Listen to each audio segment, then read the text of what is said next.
it all up. So, all right, we are live. Hello, everybody out there.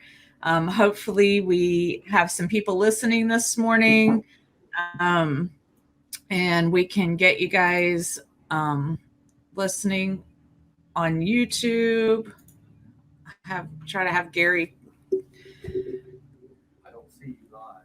hey, speaking of Gary, I just saw a video called "The Attack of the SCOBY." Do you know what that's about? The attack of what? Or the SCOBY is a video he made for Now You See TV. Did you see that? I don't. The attack of the what? I think I don't know. Maybe I don't know what it is now. I thought it was the Attack of the SCOBY or I don't know. Maybe I don't know. He's probably he's been doing all kinds of crazy things. Here he is. Attack of the SCOBY? Yeah, with John Hall. Is that what you did, the kombucha thing? Yeah. Hey, tell him thumbs up. I liked it. He said thumbs up. He liked it. So, how you doing, Tom? It's been well, we missed him. I think we missed a month, didn't we? I don't know. We missed a lot of time. I don't know. We really do. You and I have kind of the same little problems. Neither of us are the most organized, I think. Like I'm really trying to work on that. That's something that I want to do better on. And I'm actually thinking there's a lady that I've been talking to, and she's like super, super organized, and she has, she has it together. And I'm like, I'm going to interview this woman. So maybe we can pick up on some of these skills. I can learn to be better. I've got apps. I've got people who help me. I've got all kinds of things that I get to organize myself. I understand. And nothing helps. So send me a link to that show, will you? Because I need help. And I'm a procrastinator, so I have a problem with that as well. I put things off. I just this is like a confessional. It's like a confessional this morning. Is it my turn? Yeah. Does anybody out there have issues that they'd like to talk about this morning? So I don't know what you had to talk about this morning, but what came on my mind when I was praying about this, and you and I briefly touched on it when the last time we talked a couple weeks ago on the phone or something, and I thought it would be a good thing to discuss. But we talked about predators, and what got us on the conversation is I had seen a post on Facebook of a husband and wife. And when you look at this picture of this husband and wife, they look like your average, everyday, good people that would never hurt anybody, that she has been a elementary and middle school teacher for many years. And he is a deputy sheriff. They're both very well known in the community. They both had, I don't even remember what their names are. And I meant to look that up prior, but I forgot about it. But then, and that's beside the point. But they just have, the picture of good people. And in the article, and I even went further to check it out to make sure that it was, correct information and all that. And there's a ton of information on them on YouTube, or not YouTube, but on Google. And they're bad. They're just bad people. They have been allegedly videoing children with pornography, buying and selling pornography with these children. I mean, they have access to all these children because she's been in the school system, and he's a deputy. They just tons and tons of bad things. And then when Tom and I were talking, it got me to thinking about my own situation. And I was telling Tom about that, and I'll share that briefly as well. My dad was he was a molester. He molested people. He started molesting me and abusing me at a very young age. My youngest memory was 4 years old. And, my dad was a registered nurse. And he was an extremely likable person. Everybody liked him. Where we lived, where I grew up in West Virginia, we lived out in the country, but everybody admired my dad. People that he worked with liked him, but they didn't know what was going on behind closed doors. And then later, when I was older, my dad actually, he abused somebody in the hospital, and he had actually taken advantage of a woman when she had came into the ER, and he gave her drugs for pain and then sexually abused her. I don't know all the details, but the lawyers came to me, the lawyers of the hospital. There was a huge lawsuit against the hospital, and my dad lost his license. He didn't go to jail, surprisingly, but he was never allowed to practice medicine after that. And so there's predators everywhere, Tom. They're everywhere. They're around us every day. They're people that we work with, people that we go to church with, people that lead the church, people that are policemen, people that are bankers, people that are influential people that we're involved with all the time. And, we don't know who they are. And so that is kind of what I wanted to talk about this morning. Just, briefly, we don't have to keep on that subject if you have other things you want to talk about, but what are your thoughts about this, Tom? What do you have? Yeah, a couple things. First, when I was a kid, I remember when my mom was living in the world before she got saved. We lived in this apartment, and this guy would come over whenever. Churches used to do like visitation, or they used to knock on doors. Mm-hmm. And this guy would come knocking on the door. And he wanted to take me to like Vacation Bible School or Sunday school or something like that. I remember it was when I was real little. It was about when I was about 6 or 7 years old. And my mom didn't want to have anything to do with the church or anything like that. So she told me to hide and be quiet and, just, don't make a noise and he'll go away. Long story short, years and years later, I wish I could remember that guy's name now, because anyway, found out that he a very well-respected person in the church. My family knew this guy. He got in trouble for molesting his daughter when she was in her teen years. So I don't want to create like a paranoia where we can't trust anybody. Right. But as believers in Christ, we need to be cutting edge. We need to be prepared. We need to be on top of our game as far as discernment. Yes, that was the word I was going to think of. Yeah, for our children. And there's just some simple things that you can look for. These people that are abusing kids, they are professionals. Yes. They're groomers. And who they groom is they groom the parents. Okay? They groom the parents. Did you ever see, I can't remember the name of it, but I saw sometime within the last 6 months, there was a documentary on Netflix about this guy. And I think this was a Mormon thing. I can't remember.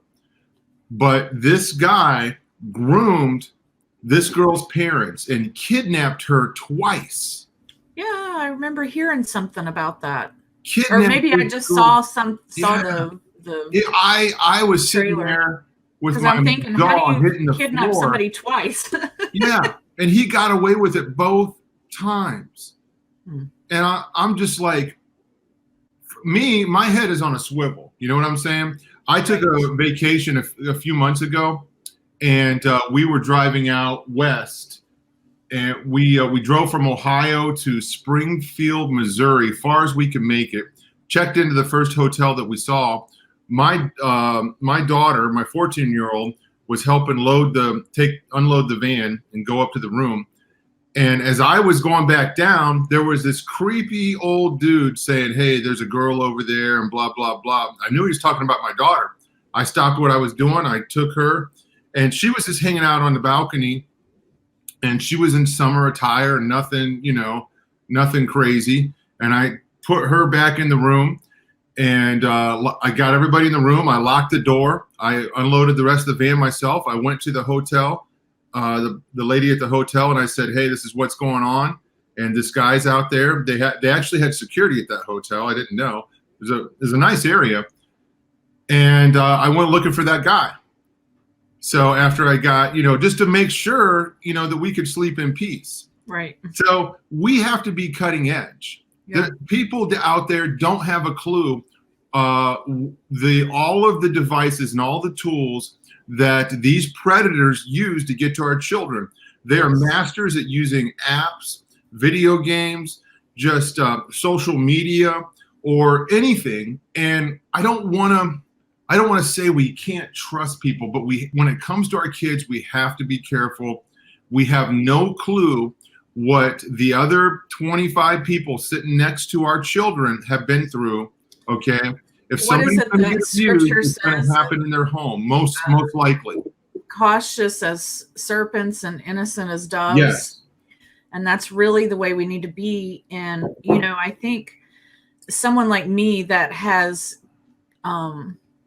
been from that environment, an abusive home, an abusive environment, I'm like hyper paranoid constantly with my children, my grandchildren, the people around me, so I'm like you, I'm constantly aware, and, maybe too much, but no, I don't think so. I don't think you can be too much, because I think,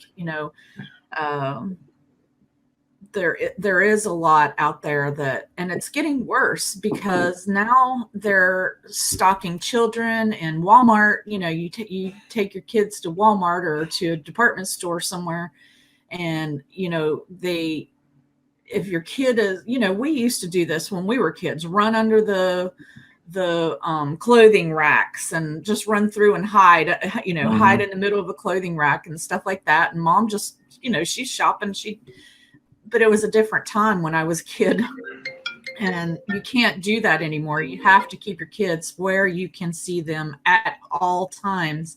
And I've even heard stories, and like you said, I don't want to cause, paranoia, but, of people trying to get them when you're right there in sight, and people trying to lure them in and different things, so we do need to be very careful. We do need to watch and educate ourselves. I think that's a big thing, is educating ourselves on the things that are out there, the people that are out there, ways that we can keep our children safe when we are, out, even at home. We live in a pretty quiet community. I mean, there's not a lot of violence or anything like that, but we live on a semi-busy road. We're in a rural area, but we're across the street from a garage where there's a lot of people coming and going. And so I don't let the kids play out front, because we have a fenced in yard in the back. I know where they're at. I know what's going on in the back. But if they're out front, somebody can drive by, throw them, in a car and be gone before I would even, know. And so, things like that is keeping your guard. And you'd be surprised at how many people are oblivious to things like this, and are uneducated when it comes to knowing the tricks and the grooming, like you said, the grooming, and just the people that are around them. Sometimes, I would ask, if you're a believer, pray for discernment. Pray, ask the Father to give you discernment in these areas, because sometimes so many kids that get hurt and abused are by people that they know. And, it can be relatives, church members, or leaders that you leave them alone with. And I've heard so many women and men tell me these stories that they, got left alone with a babysitter or with somebody at the church, or, different people that their parents think that they can trust, but, they turned out to be predators. Yeah. Here, I actually have a screenshot or a screen share of this couple. Can you see this here? So Yes. This is just the news story here of the story that you mentioned. So Yes. this Yes. child was an innocent victim in couples cruel sick games. Cynthia Perkins, a teacher at Westside Junior High, and her husband, Dennis Perkins, a Livingston Parish Sheriff's deputy, were both arrested 2 weeks ago, both charged with 60 counts of child pornography and child rape. And there you go. That's the teacher, and that's the sheriff's deputy. So 60 counts. That is that's just mind-blowing to me. 60 counts that they were charged of, and that, that's probably the tip of the iceberg. right. So, Again, going down this idea of being prepared and being alert is I cannot remember the name of the guy who was talking about this, but he was telling a story. He was in a foreign country. I think he was in Chile, and there was an earthquake, and he was kind of high up in a hotel. But this guy he had his mind so prepared and so alert that when that earthquake hit, I mean, he was almost to the top, that he was ready, and he hopped out of his bed and he went all the way down the stairs because the elevators weren't working, and he was the first one out of the building. Okay. So I believe, as believers, that we need to be that ready. We need to be that alert and that prepared. And I remember him talking about that. He could not believe that he was the first one out of the building. Everybody else was freaking out. They were scared. They had let fear, take them over. And they didn't know what to do. He was prepared. He had a plan, and he got safe. Now, the building didn't fall or anything, but he was just blown away. He's like, I can't believe everybody else is so asleep, and they don't know what to do, and they don't have a plan, Right. And I think it's very similar with us, and Christians don't even have a clue about the infiltration of the schools, the school systems, Yes. the things that are out in the open they don't even know about. So it's beyond an epidemic of children getting abused. Yes. It's beyond that. Yeah. And I don't get it. I don't get the mindset of somebody like that who would abuse a child, and even their own child.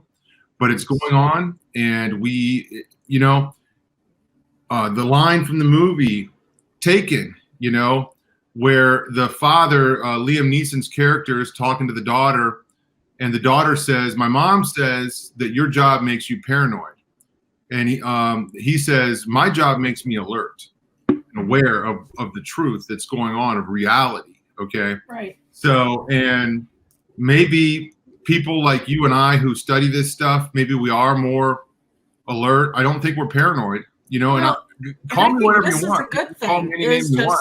talking Yeah. about it, because maybe there's people out there who might be listening who have not really thought about it, or Mhm. don't give a thought to planning, or excuse me, or talking to their children about it, discussing these things,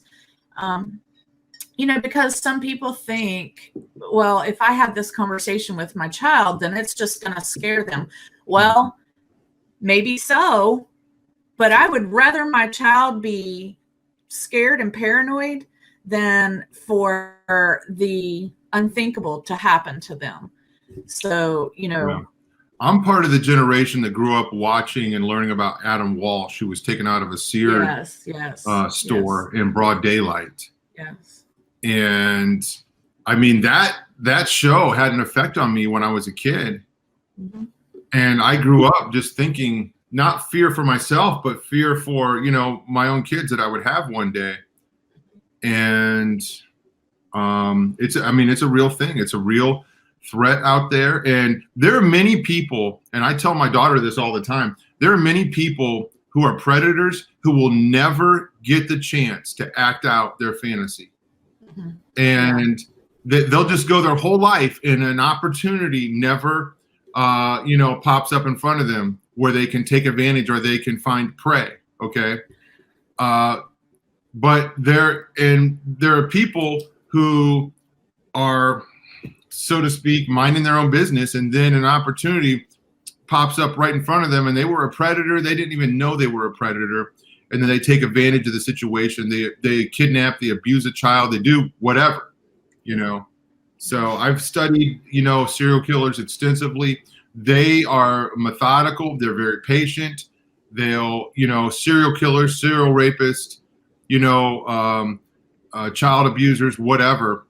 And I mean, those are the ones, that's the minority, but there are networks of people that are grabbing kids, okay, that are, they have a system, and they're taking them across state lines all over the place, all around the world.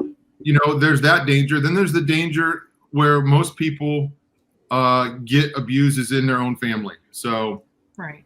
Take that for what it's worth. We're not trying to spread paranoia. We're trying to get people to wake up and just watch out and save some people. Yeah, I think the things that I would say, well, first of all, one of the things that I wanted to mention is, the reason that this is getting worse, part of the reason is that there's an agenda. All right. There's an agenda that the enemy, Satan, the devil, has for our children. He wants them. And, we have to be knowledgeable about this. We have to understand that this is real. Part of the LGBTQ, I don't want to get off on this tangent, but part of that is that pedophilia is becoming a real, I don't know, what do you even call that? It's a real thing. Mm-hmm. Pedophilia is becoming legalized. It's going to be okay for a man to have the hots for your 10-year-old daughter and not receive any repercussions of that. Yeah. So, this is an agenda that the enemy has. So I would, a couple of things, and you can add what you think as well, is be alert. Thing that I would say is when you're out, be alert, be aware of your surroundings. Get, when you get to Walmart, look at where you're parked at, look at who's around you. I'm craning the whole time I'm anywhere like mm-hmm. that. I'm looking at who's around, where I'm parked. When I'm walking out, I'm looking ahead to see, what the cars are, if there's people in the cars beside of me, if you have children, with you. It's easy for a mom that's got, 2-3 kids to be packing groceries in and, lose sight of one of them because they run off, things like that. But just be aware of your surroundings and be on alert when you're in a store. Keep your eye on your children at all times. Keep them with you. Whatever you have to do, make it your own. but be aware of those things. What else do you have, Tom?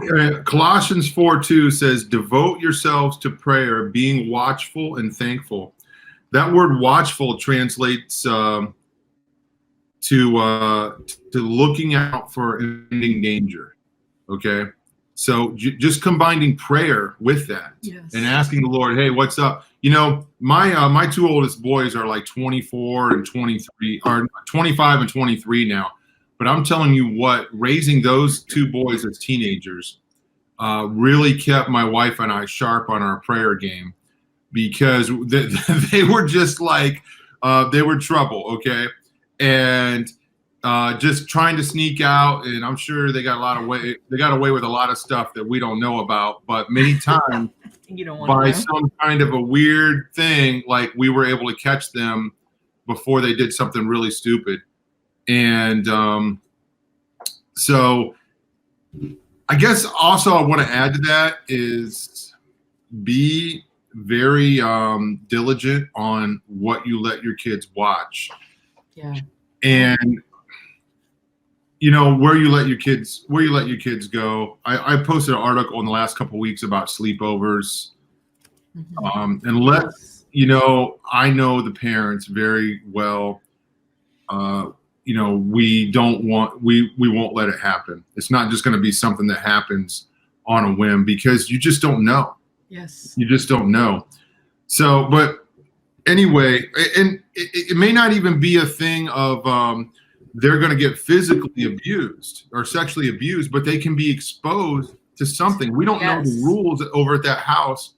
That's as far as the types of films that they are allowed to watch. So that's where I was going with this. When I was growing up, nobody protected me from things like that. I wish they would have. And my wife and I were just talking about this the other day, about all the things our parents let us watch. And I would never dream of letting my kids, watch this stuff. And I developed a love for horror movies when I was a kid. And I became desensitized to all that stuff. And I can't put my all the sister, blame on when them. I she had was my young, own sin nature, but she watched The Exorcist. She was probably about 7 years old, and our parents, didn't care what we watched. And she watched The Exorcist, and she couldn't sleep in her room for weeks. It was literally weeks. She was so scared, it scared her to death. But we lived in a home with demons as well. But I was looking here, we had a comment from Jen Barnes, Family Homestead. She said, we've had more than one occasion in the past year. She said 3, I think, where there have been men following women and attempting to take their child directly from them while shopping. She said in their small town stores there where she lives. So, yeah, it's real. I've heard the same thing, that people, they're becoming more and more bold in their attempts. And, because this isn't just, I want to take this child home and abuse them.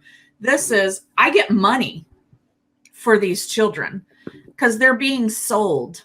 A lot of them are being sold. So it's not just about, somebody who wants to stalk your, family and sexually molest, like you said earlier, sexually molest or abuse your child. They're selling them. There is a viable child trafficking, business that is going on. So these, a lot about that, Tom. People get money for these children. So, they'll do whatever it takes to get them at times. Yeah. Well, and on that note, I was just in Iowa about a month ago, and that's the state where Johnny Gosch was kidnapped while he was delivering newspapers. Okay. They had a sophisticated system back then. Was it back in the 80s? I think when he was taken, it might've been in the late 70s, where Johnny Gosch was taken, in his neighborhood delivering papers. And they had it all set up, and they grabbed him and they threw him in a van and they got him out of the city. And he ended up being used in government programs, in mind control programs and things like this, and trafficked that way. But they passed him around. They traded him like a baseball card. Yeah. And if they had it, they had a good network back then, a sophisticated network. Imagine what they have today. Yes. So, You know, yeah. another story that I have, my sister, she was 12 and we lived in, way out in the country. Everybody knew each other in the country. We lived on a top of a mountain on a ridge, and we walked when we were kids. We walked everywhere because we didn't have everybody. You live miles away, and there was, our parents worked and stuff, so nobody was home to take us. But when I was young, a teenager, we walked. Well, my sister was 12 and she was walking home from meeting her friends, and she was about a quarter of a mile from our house, and a man in a small car drove by her, and he stopped and he pulled out a gun and he made her get into the car with him, which she did. He made her get into the floorboard of the car where nobody could see her while they were driving. And he took her to a cemetery a couple miles on down the road.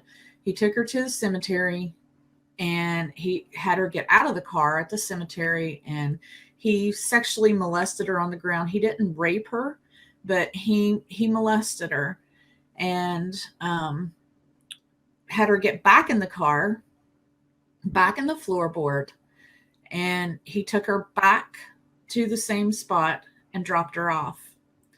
Now, I don't know what his reasons, what kind of man he was, how stable, or, well, obviously he was very unstable, but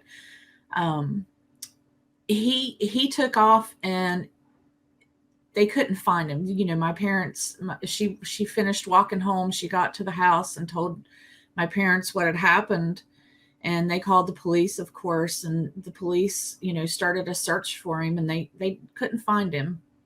And several years later, this man turned himself in because he had made a confession to a priest or a preacher or somebody of what he had done.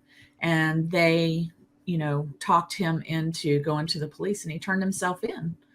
And he actually wrote her a letter and said that he was sorry for what he had done and that. But, the thing is she could, I could not have my sister today. Wow. I mean, because we couldn't find him. He could have taken her and we could have never seen her again and never known what happened. That, in my opinion, that's a miracle that It is. she was brought back. Yes. I mean, they don't. How often do you hear of somebody kidnapping a young girl and then taking them back? I mean, it just doesn't happen. Right. And so, yes, it was a miracle. It was, amazing that she survived that. And, he had a gun. He didn't use it, pull the gun on her or anything like that. But, he could have. Mm-hmm. So, even that has affected me. So, and my family, so I have firsthand experience with this, and so it Wow. is, it is a thing. And this was way back, years ago, probably late 80s, mid to late 80s. So we just don't know. And we don't, I don't want to hear of it happening to someone that I know, that I love, or, to anybody out there that's listening. So that's why I feel it's important that we talk about this, and we share, we talk to your family, you and your husband, sit down and have a family discussion, and talk these things out, talk to your friends about it. What do they do when they're out and about? Just keep talking, because I can't stress the importance of talking enough. I think that's just so important with everything. What are your thoughts? There's somebody called me up last week and told me about this lady Tiffany Fitzhenry. I don't know if it's Tiffany or Brittany. It's one of those names. And she had an interesting story about her short time in Hollywood. She went out to Hollywood to be a writer. And very long story short, she found out real quickly that the way that you go up the ladder in Hollywood is to have sex with anybody on the way up. And they made that clear to her.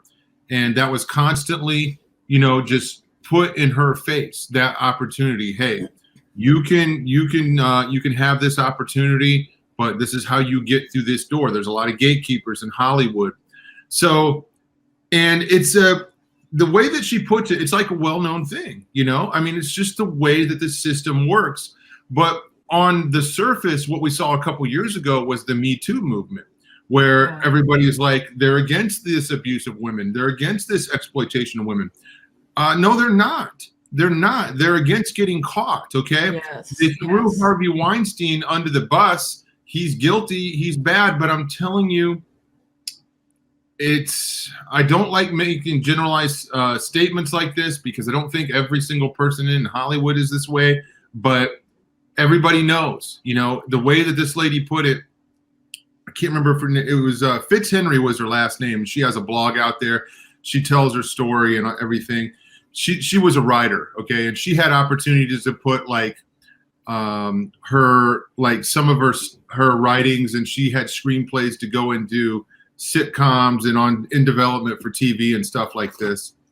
But anyway, she just talked about it like this is just the way that it is, okay. Our culture is it runs on this lust, okay, and it pushes this, and it says all of the sins. This is normal stuff: gossip, lust, boasting, pride. All of these things are just normal things, for the world, okay. And we have a culture that worships Hollywood. It worships celebrities and idols, okay.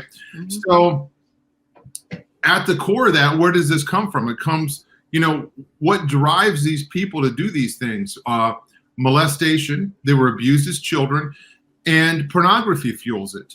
Yes. So, and I'm not making excuses for the abusers, but a lot of people will look at pornography and they'll want to act out on it, but they can't find anybody to act out on it with, and they'll target a child because a child they can overpower. Right. Okay. And also they're completely perverted, to the point where they want to abuse a child. So we need to look out for those things, but we need to be proactive in a way to do something about this, to fight this, Yes. If anybody remembers James Dobson back in the 80s, maybe. Oh yeah. He did an investigation. He made a movie about this called A Winnable War about pornography. And everybody was asking about obscenity is what it was called back then. And is pornography protected under the First Amendment? That's what they were asking. And they were trying to challenge us. They were trying to shut it down, and they could not shut it down because they decided it was protected under the first freedom of speech. Okay. So anyway, we have created a monster, and even if it wasn't, even if they did shut it down, there would be tons of underground type stuff out there and things to fuel people's fantasy.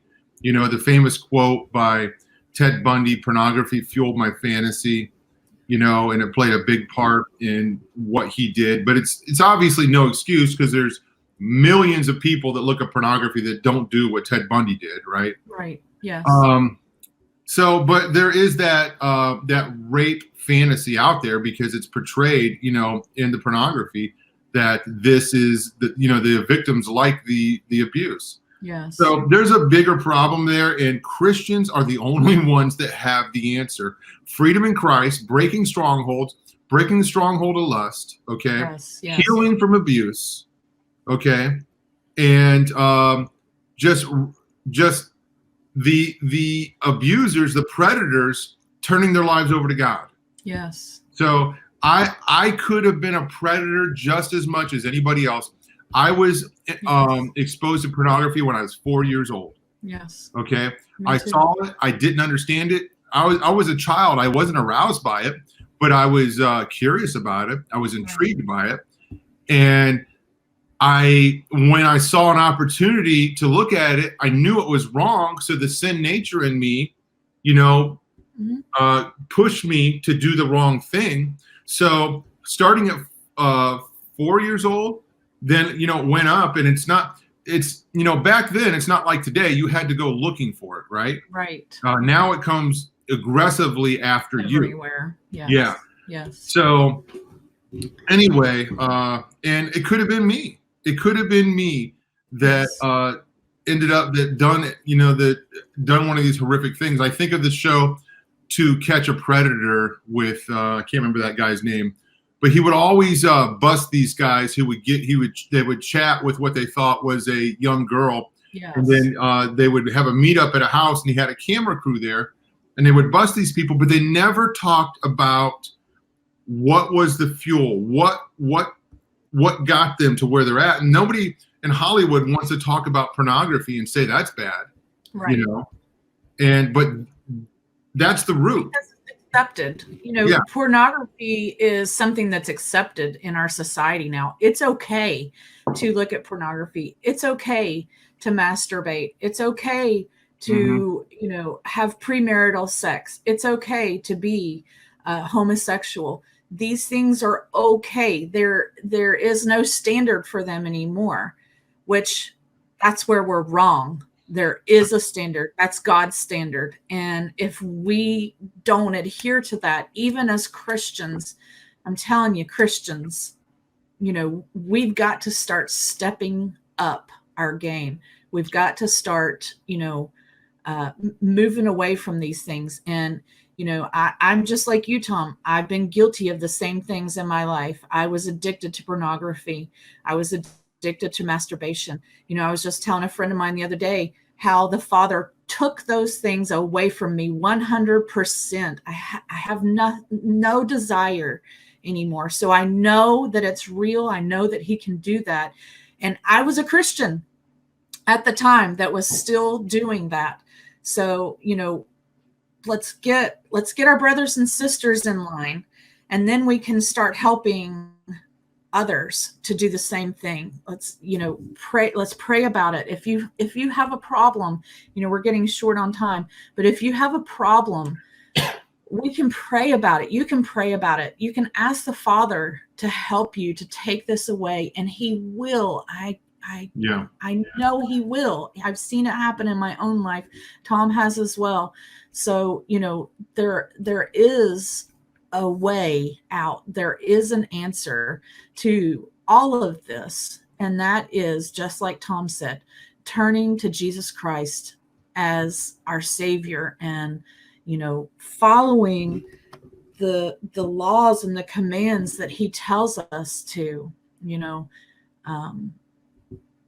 that's basically what it boils down to. And we've got to start right in our own homes, in our own families, getting on our knees and, doing what's right in all things.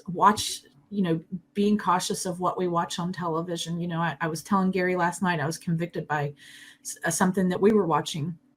And I'm like, I just don't feel right about this anymore. I don't feel it's not good. And, so there are things that we still have to constantly work on.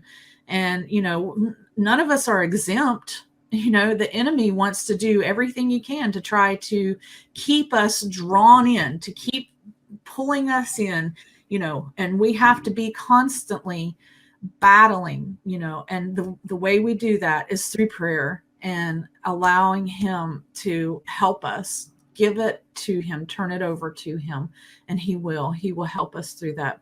I know we're about out of time, Tom. Is there anything else you want to add? Yeah, I just want to mention, if anybody's listening and you're struggling with lust, you're struggling with pornography, you're struggling with masturbation, there is a way out. I love it when somebody I'm at a conference somewhere and somebody pulls me aside and says, this is what I'm dealing with. I love that opportunity because I have through God in me, I've overcome it in my own life. And I was the last person in the world. I thought I would, if I lived to be 90, I would struggle with this and it would have a hold on me, but I was wrong. Yes. God set me free. He can set you free. It takes work, okay? Yes. Just like anything takes work, okay? If you want to overcome it, you have wired your brain, okay, to be triggered by these things, and you have to fight against it, okay? And it might take accountability. It takes discipline. You know, I think of Proverbs chapter 4 and just where it says, do not go near the door of her house, talking about the adulteress. What does that mean in 2019? It can mean don't get on the computer, you know, while you're alone. Yes. Or after, you know, a certain time at night, okay? Or whatever, or on your phone. Do not go near the door of her house. You have to put safeguards in place and you have to be disciplined. And if you need accountability, get accountability. That's good. But tell somebody. Really deliver, okay? And the Bible says confess our sins one to another. If you confess to somebody that you look at pornography, you know, they'll help to hold you accountable, because that's part of it. And I'm sorry to cut in on you, but that's part of it is keeping secrets. That's what the enemy wants. He wants us to keep the secrets. He wants us to keep quiet. But that's why I'm saying over and over and over again, every time we talk, tell somebody, get it out, you know, keep an open dialogue, be transparent, allow yourself to be open and, you know, talking about these things, you know, because when you tell a deep, dark secret like that, the enemy no longer has power over you. And I'm not saying go and shout it out on the rooftops. You know, be cautious with who you tell, but tell somebody that you trust. Talk to somebody that you trust, that you know is going to help you through that. Sorry, go ahead, Tom. No, that's true. And one of the things for me, I feel like that I struggled with is I felt like I was so ashamed I couldn't tell anybody. And I had to keep this secret. Even when other people, this is true, other people would come to me and confess about this. And I would never even dare. I would never let my guard down, okay? Yeah. And you know, reveal this weakness because I was so afraid of the shame. I was so afraid of other people finding out. It is I mean, it's a sin, okay? And the church that I was going to, God bless them, it was good, but there was never any room for that kind of accountability. It was always, if you're doing this, you're a scumbag, you're, you know, you're a horrible, horrible person. And I would say you are a normal human being, okay? Yes. If you're a man, okay, and let me just put it this way. It's normal for men, okay, to be attracted to women, okay? That's how we continue the species, okay? And it's normal for us to, you know, to have a desire to see these things. But God's law, God says, don't do it, okay? He says, I'm gonna give you amazing pleasure. I'm gonna give you just something amazing, but you gotta do it my way. And when you do it the wrong way, it really messes up God's way. Okay. Yeah. And that's the trick, because the enemy makes all of this sin look so good, and it makes it look like it's the most amazing sexual, you know, thing out there, sexual pleasure. It's not true. It's a letdown. Okay. Yeah. And God's way is the right way. And that's the, I say, what I've been saying is indulgence is the enemy of true pleasure. Okay. So if you like something, for example, if you like steak, but you eat steak 3 times a day, 365 days a year, then it's not gonna mean anything to you. You know what I'm saying? Yes. So if you indulge in anything, okay, but less is more, so to speak. And we live in a culture where this is just pushed right in our face, and I feel sorry really for all these people. But I want to say this: this is what you do: get disciplined, repent, and renounce it out of your life, okay? Yes. And then you stay disciplined, you know, and stay strong. And if you slip up, don't stay there. repent immediately, renounce it Yes. out of your life, ask God for strength, read God's word. The Bible says in Ephesians, it says, hang on, I'm thinking too quick here. It says, do not even have a hint of sexual immorality. And sometimes we play that game. Well, how much can I have? Can I have this? Can I have that? Can I look at this? No, not even a hint. Not even a hint, okay? And then you read Proverbs chapters 1 through 5, I think especially like 3 and 4.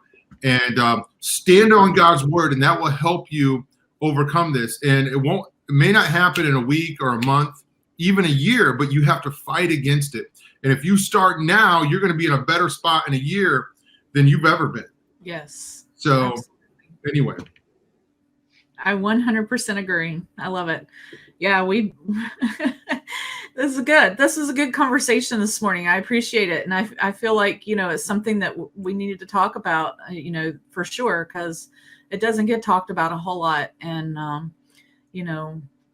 we hear all the scary stories all the time, but we just need to be more prepared and better equipped. So yes, Tom, is there anything else that you want to talk about? We're about out of time, and tell us what's been going on with you. Anything that you want to keep us up to date on? You know what? I love doing this show, and sorry, folks, it took us so long to get back. We did try, and we always set up dates, but we got stuff going on. But maybe I don't like making promises, but maybe we'll get on some kind of consistency, Faye. I would like to do this more than once a month, but I don't know. I don't want to make a promise. Throughtheblack.com is my website, and you can go over there. And for anybody who knows what we've been doing with the Resist shirts, just for the rest of the month of November, anybody that gets a shirt or a sweatshirt, we're sending out a free patch. Okay, so it's an embroidered patch. It's super nice. And you can take it and you can make your own shirt, okay? So it's a resist shirt, and we're resisting this world. We're resisting the commercialized Satanism, the theistic, the atheistic, and the underground Satanism. And we're doing that through standing for God and through prayer, and also sometimes just using the T-shirts as a tool to witness or to bring up this conversation. So we can say, hey, we don't think you're cool. We're not impressed. And here's the truth. This is what you're rebelling against. You don't even know what you're rebelling against. You're rebelling against a caricature of God, not the real God. You don't even know the truth about God. So that's what we've got. And Real Dark News. Yeah, realdarknews.com. Guys, we have a new website, and we're just trying to push that out there. If you share those stories, if you tweet those stories, share it on your social media, we really appreciate it. Awesome. Do you have any conferences or anything coming up that you I do not. For the first time in a long time, I do not have any conferences, which I'm okay with. Awesome. Yeah. So, all right. Well, hopefully we can get back with you guys in a couple weeks or so in December. We can share what's going on. And we appreciate everybody listening. We're so thankful for all of you and thankful for your support, your comments. Please keep us all in your prayers. Keep Warrior Women of Faith in your prayers, because we definitely need that. We're always looking for testimonies, of course. So we would love to have you on Warrior Women of Faith. If you want to share your story, your testimony, please go there, warriorwomenoffaith.org. And I think that's it. So thanks, guys. Have a good day, and shalom. And end broadcast.